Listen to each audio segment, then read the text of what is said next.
This is potentially the last episode of this love story cliffhanger.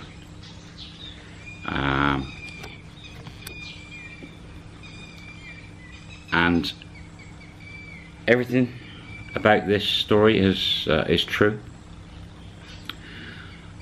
We left it low season,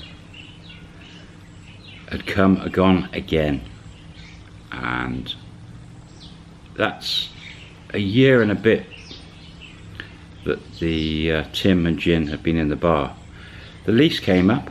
The landlord said they'd give them a 1-year lease. It was going to cost them an X amount. I don't know the figure. I never got to know the figure. But Tim apparently said yes, give it another go for another year. They were living in their new bungalow that they were renting. Him and Jin, they were still arguing. He was drinking a lot, but he coughed up whatever the amount it was for another year's lease. Moving on a few months, we're coming up to Songkran. I believe it was 2002. Low season gone, high season come. Everything's good again, they're making money, but Tim still has a serious drinking problem. And he's on the whiskey. He's getting angry with some customers, his temper's a lot shorter. But they were making money. Just about. Jin seemed to be very resilient. She didn't seem to care. As long as there was money in her hand every day, whether she was keeping money back for herself, I don't know. Never know. Songkran, 2002. And a lot of you want these stories not so long, too many episodes, so we're jumping forward a bit.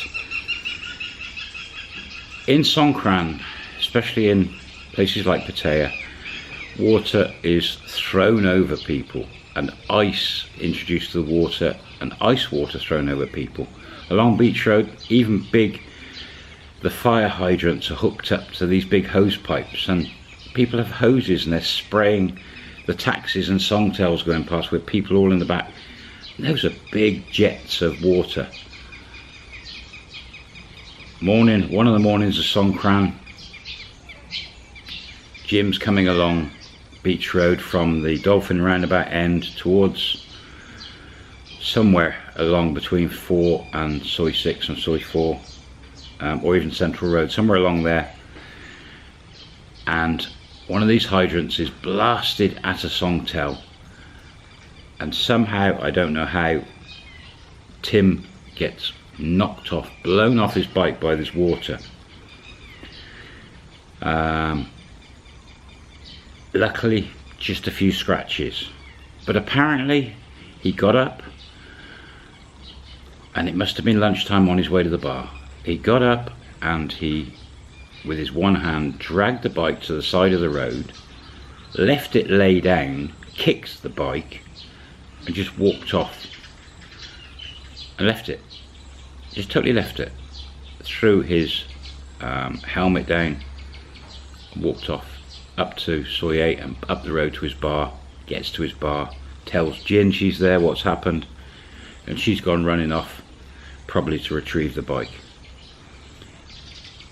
He has hit the whiskey, the white whiskey, the Thai Lao Cow. 30 minutes, not a long time apparently, just there for a short period of time. Jin hasn't come back with the bike, she's still out.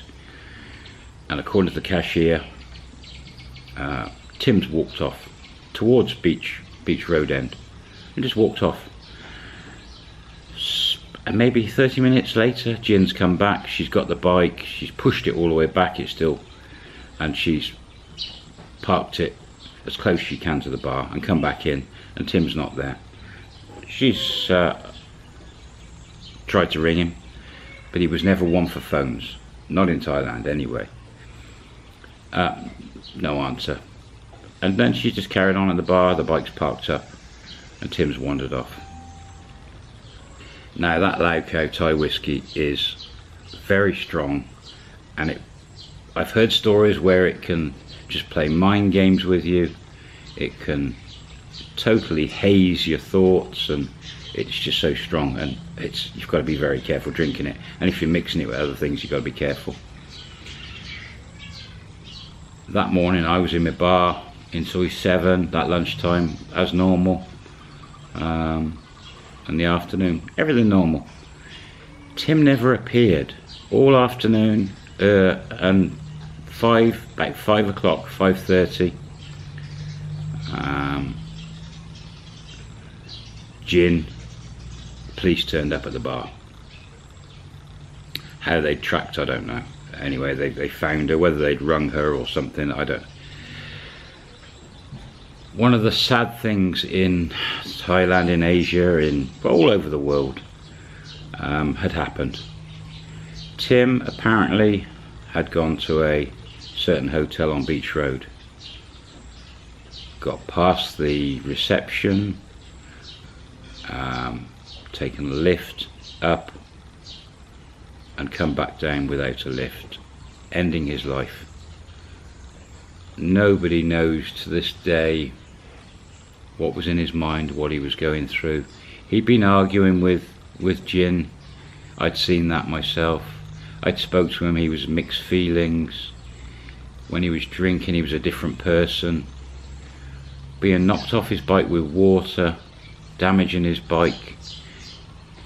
Did that trigger something in his mind? Did the white Thai whiskey, the Loud Cow, trigger something in his mind? What made him get up off his chair, go down the road, go to that place, and end his life? Never know. We'll never know. It's such a sad, sad feeling. I didn't find out till late that night, when someone came in and said that someone had said that a bar owner from Soy 8 had done this, and then another person come in and confirmed it. I went round. Jim wasn't there. She'd closed the bar. She wasn't there. It was about 3 days later that she opened the bar, and I saw her, and she was totally normal. She was back to business. She just said to me, it happened, don't know why. And it was almost, she was quite callous. It was like, he's gone, now I must make business good. What happened to his money? Well, it was in America, I believe. I don't know about any relations. I don't know what happened to it. The bike disappeared. I don't think he had put any money in Thailand, so never knew, never found out about his money. But Jin moved on. It was having met somebody in the lovely country of Thailand and got to know somebody reasonably, bits and pieces of conversations with him, and he was a lovely guy, and he'd been through some things in his life. For their life to end that way, it was hard for me to take. And in the 2-year period I was in Thailand, several other people passed away, and it's very hard. His thoughts, I have no idea what pushed him, what made him take that action. But it showed me, and it was this particular incident that really pushed me to stop drinking and in the bar, and to think about getting out of the bar. And then I subsequently did. It was one of the catalysts that made me think, that's enough after seeing this. But Jin carried on as normal, as if nothing had happened. There is further tale about Jin, but I don't think it serves any purpose to continue on with her story. This story ends very sad, very sad. Tim, such a talented guy, had an accident, things didn't go right, but then he got to his dream of having a bar, having a lovely girlfriend, and he when he was customizing his bike, he seemed so happy. But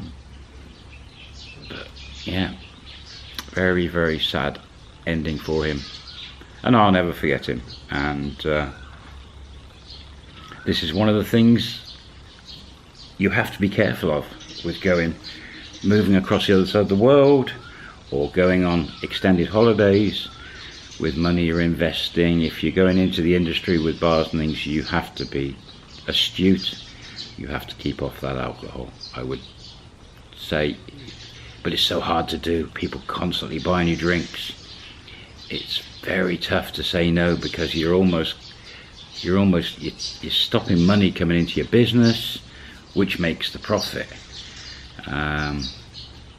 And I started to learn to take soft drinks because there was still profit there.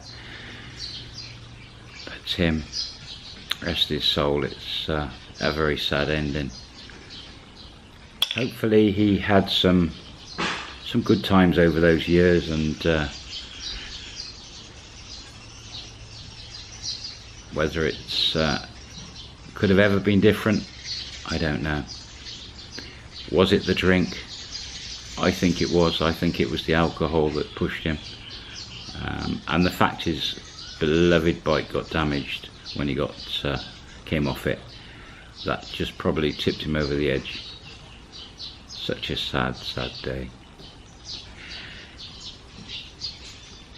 I hope you've enjoyed the story. It was a hard one to bring to you. These stories are worth telling. I hope maybe someone will take something from this story, a positive from it. What's the next story going to be? I've got two up my sleeve on my sleeveless shirt. I've got two stories in the pipeline. I'm not sure which one to bring you next. Let me know your thoughts, comments.